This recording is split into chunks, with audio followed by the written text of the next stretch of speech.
I am here with Nayo Carter Gray, the principal of First Step Accounting.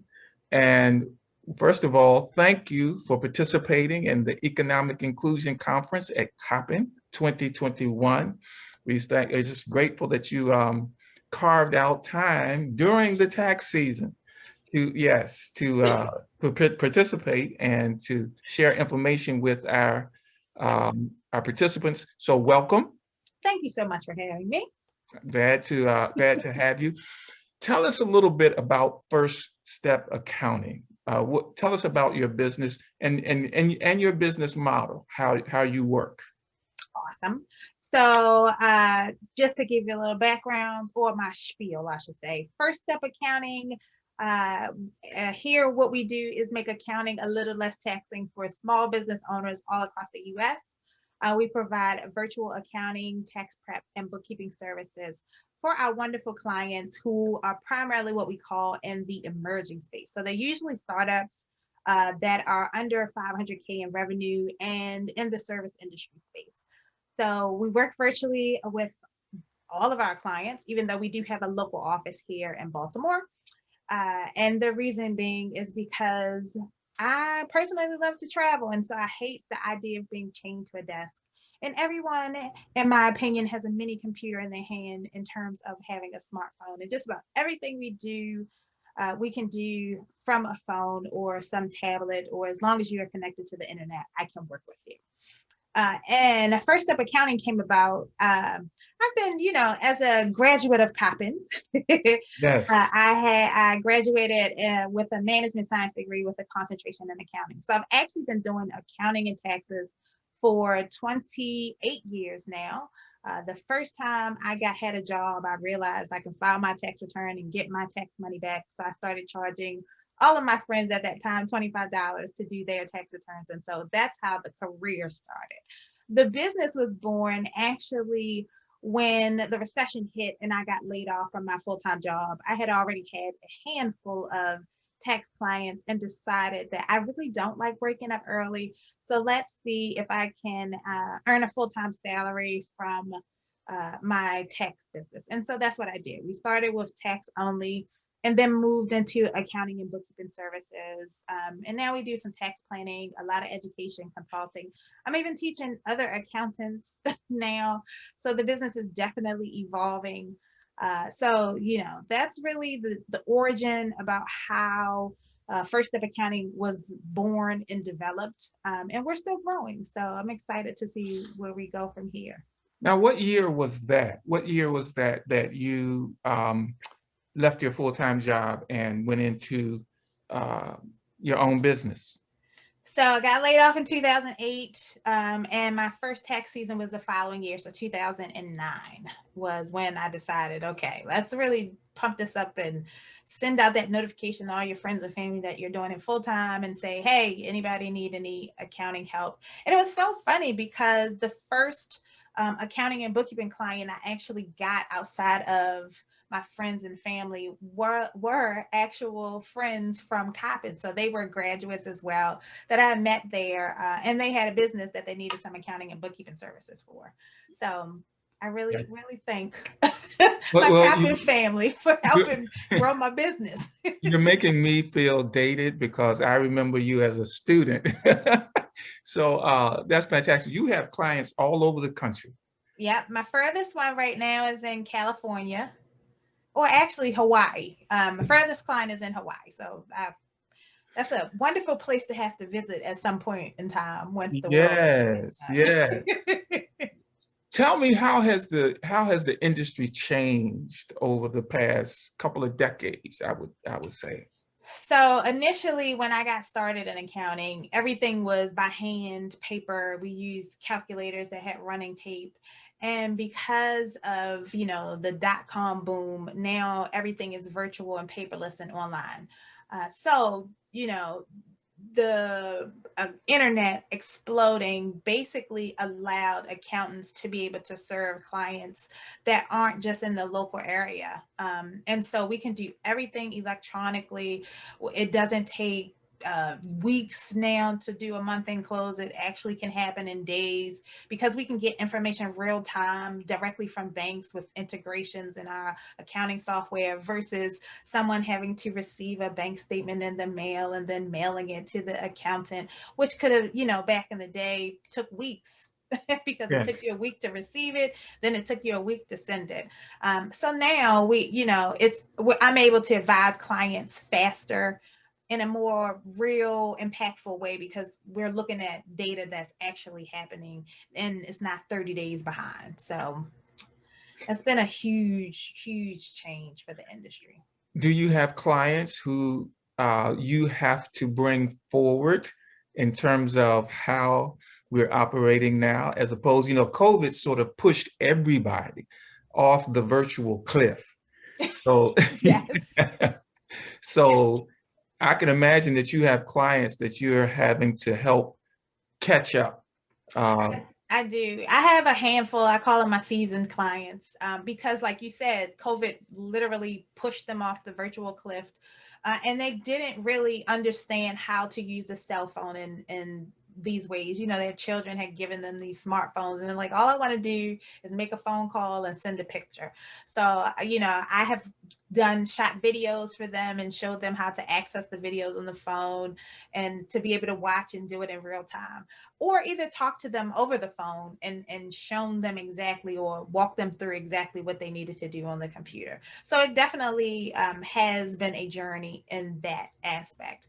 But now, because I'm such a tech forward firm, when I'm interviewing potential clients and when they're interviewing me, I make sure to mention that we use a lot of software, a lot of technology. We love apps. And if you're uncomfortable with that, this may not be the best fit. Because I do know that there are some people who get frustrated with the technology. And because my practice is growing, it may not be, the best way for them to connect with me if they're afraid of using the tools that I present to them. Yeah. So what do you consider to be the greatest strength of First? How do you differentiate First Step accounting in the marketplace? First step accounting is different because of me, really. Right now, it's a lot of me, and I'm the one who's pushing the brand. And a lot of what I do is work with smaller companies. And so, one thing when a business is starting out is they do want and need that accounting help, but there aren't too many accounting firms out there that actually work with businesses that are pre-revenue or low revenue because they don't see the potential in their growth. But I knew going into this business that one of my goals was to be able to help assist and make sure that the businesses that need the most help get the most help. Because my background is in tax. I'm an enrolled agent, so I see a lot of businesses go under for compliance issues with filing taxes. So it's the primary reason that I love working with businesses that are emerging and just starting, because I can help them plan for those financial things they may not know about. And there's a lot of information out there, especially now with Google. But working with me, they kind of get that personal touch in addition to the technology pushing them forward. So I love watching the business go from, let's just say, $1,000 in revenue to that $500,000, and it's always a win. And I'm like, oh, now it's time for you to find an accountant full-time in-house. I'm sad to see you go, but I love that you're leaving because you have grown to this point. So Yeah, they've graduated. yes, that's Yeah. how I look at it too. Um, Now, this is an economic inclusion conference, and so I want to spin the questioning slightly. One of the issues now in this country is that the median Black family wealth is 1/10 of the median white family wealth. And it was just shocking to me to read the statistic that says on the current trajectory in 30 years, in 2053, just over 30 years, the median Black family wealth will be zero. How do we fix this? So it's a couple different ways, in my opinion. And I hate to say this, but this is, in my opinion, one of the fastest or best ways we can fix this is with life insurance. A lot of wealth transfer happens in death. So when our parents or grandparents pass and they don't have life insurance, and we have to cover their debts, that already puts us behind. So as a, 40 some odd year woman, it is imperative that I have life insurance that is not only covering my existing costs, but that are going to substantially leave my family in a better place than when I was here. So I think for me, the easiest way is to invest in life insurance that is above and beyond what your family needs. Because, in tragedy, we are now leaving a legacy that wasn't passed to us before. The other thing that we can do is actually with education. So, minimum wage is an argument across the country about, bringing it up to $15. But as a Black woman coming from the hood, one of the things I've always done is had a hustle or side business in addition to my job, and understanding how bringing in extra money impacts everything we do, from home ownership and trying to get loans to being able to have or having to owe taxes, or being able to just do something that is for memory purposes, like go on vacation. All of that matters. And so, if we can't just rely on that 9 to 5, we have to take our talents and our skills and be able to build it into something else that will then eventually leave a legacy for our families, our children, our communities, because there are some people who don't have children. But in death, you can totally give back to one of the organizations who can totally use your support. So, I always start with that life insurance, because that's the one area I see where we, as a community, are lacking behind some of our counterparts. And then also that whole tax compliance thing, just being educated and understanding how our financial stability impacts taxes and what we can do in the future. Very good. I really like that angle because I think it's one that a conversation that's not had often enough. And there is getting ready to be, and this is our last question as our time begins to wind down, but there will be a huge wealth transfer in some industries. And I think of one that we've sort of focused on in this conference, the advanced manufacturing industry, as a lot of the owners retire or pass on, Yeah. and they have these manufacturing concerns that now their children may not be interested in it, but as a continuing business, those are opportunities for people to Yeah. acquire and begin to build wealth. And as of last year, 2020, 50% of the population had a side hustle of some kind. Yeah. So, so that is absolutely. Last question, Coppin, First Step Accounting, the community. How can the public sector facilitate those kind of arrangements so that everybody can be uplifted?